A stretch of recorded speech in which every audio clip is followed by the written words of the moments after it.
રાજકોટમાંથી 2022 મોડલની આઈસરની બસ લઈને આવી ગયો 25 સીટિંગ વાળી।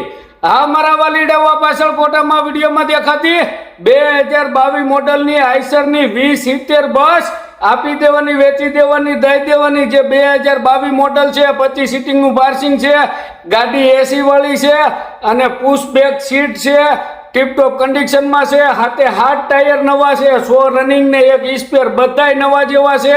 વીમો પાર્સિંગ ટેક્સ કમ્પ્લીટ ચાલુ છે અને કિંમત 18,50,000 રૂપિયા। એમાં સામે બેહો તો નોર્મલ ભાવમાં ફેરફાર થાય। ગાડી ખાલી 90,000 કિલોમીટર હાલેલી છે અને કંપની રેકોર્ડમાં 90,000 અને આખી ઓરિજિનલ કંપની કન્ડિશનના કલરમાં છે। તમારે જોતી લેવી હોય તો ઉપર નીચે ભાઈના નંબર છે, કોન્ટેક કરો। જોવા માટે રાજકોટ અને વગર દલાલીએ વાહન લેવા માટે આઈડીમાં આંટો મારો, સ્ક્રીન ઉપર ડાયરેક્ટ માલિકના નંબર આપેલા હોય। જય દ્વારકાધીશ।